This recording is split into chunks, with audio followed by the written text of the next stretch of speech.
Ada yang lebih penting daripada ini, yaitu pembatal-pembatal pahala puasa atau pengurang-pengurang pahala puasa.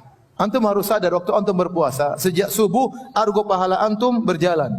Oleh karena sampai ada istilah tidurnya orang berpuasa juga berpahala. Itu bukan hadis Nabi SAW, tetapi benar. Karena selama dia dalam kondisi puasa, bukan kita disuruh tidur, enggak. Tapi seandainya dia letih, dia tidur, argo pahala tetap jalan. Kenapa? Dia dalam kondisi apa? Berpuasa. Jadi sejak subuh dia sudah berpuasa, argo pahala jalan sampai maghrib. Makanya Nabi menyuruh kita menjaga kondisi ini. Kata Nabi SAW, as-sawmu junnatun. Sungguhnya puasa itu adalah perisai. Fa idza kana yaumu siyami ahadikum. Kalau salah seorang kalian sedang berpuasa, fala yarfus. Jangan dia berkata-kata kotor, berkata-kata keji. Wala yajhal, jangan melakukan kegiatan-kegiatan yang tidak benar. Wala yaskhab, jangan teriak-teriak. Nabi larang. Karena kita sedang dalam kondisi apa? Puasa. Dan ini mirip seperti seorang tatkala sedang ihram, maka dia harus jaga kondisinya karena argo pahala sedang jalan. Sama seperti orang berpuasa. Sejak dia azan subuh sampai azan maghrib, argo pahala jalan karena dia sedang berpuasa. Kata Nabi, jangan berkata-kata kotor, jangan teriak-teriak. Tidak boleh. Berarti kita tidak boleh teriak-teriak sana teriak sini. Ya, tidak boleh. Bahkan kata Nabi, wa in sabbahu ahadun au qatalahu falyaqul inni imru'un shaim. Kalau ada orang mencaci maki dia, jangan balas. Kalau ada orang mengajak dia berantem, jangan apa? Balas. Katakanlah saya sedang berpuasa. Agar orang itu jangan cari gara. Ya akhi, saya sedang berpuasa. Ya.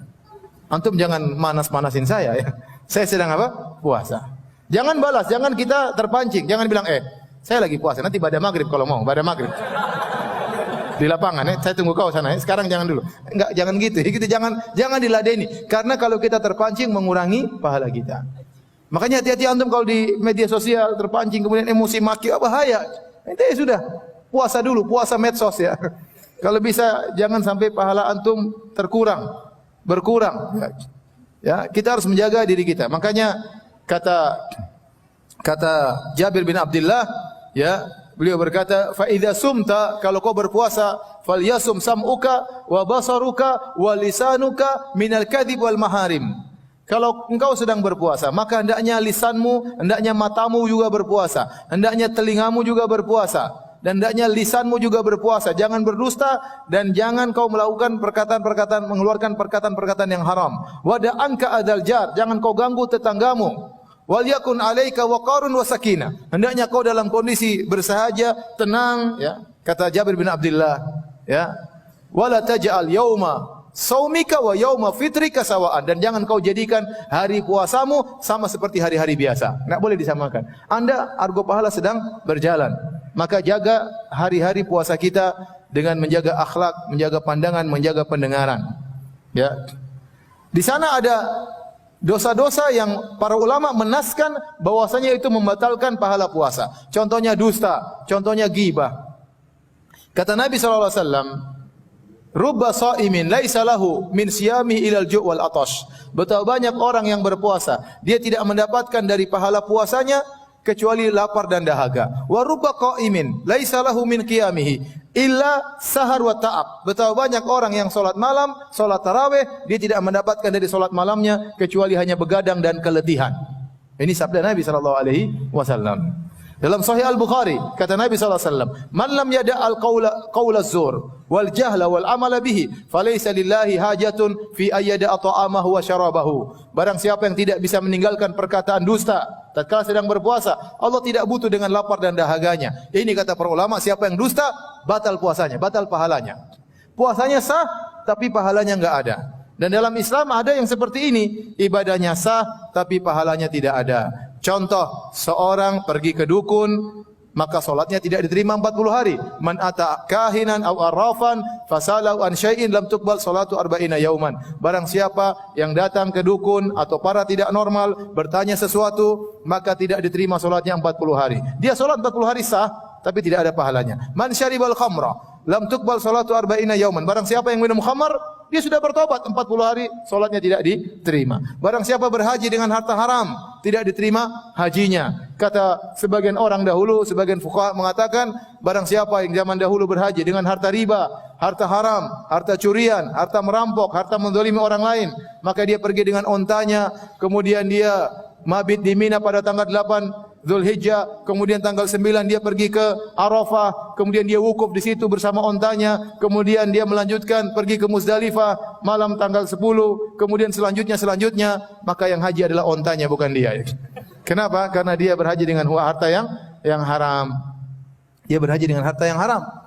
Oleh karenanya bisa jadi seorang berpuasa tidak ada pahalanya. Meskipun sah, kita tidak bilang kamu harus ganti puasamu, tidak ada qadha, tapi pahalanya tidak ada. Di antaranya kalau dia berdusta. Hati-hati antum sekarang di zaman fitnah, zaman medsos, jangan berdusta dan jangan ikut menyebarkan berita dusta.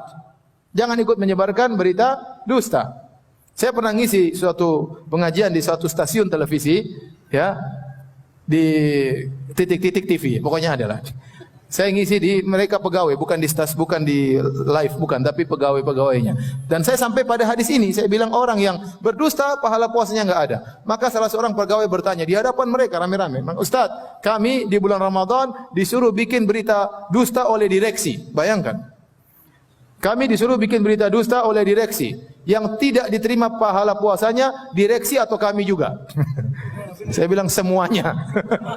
Gimana direksi yang suruh ente kerjain? Enggak boleh. Ente tahu berita dusta, ente jangan sebarin.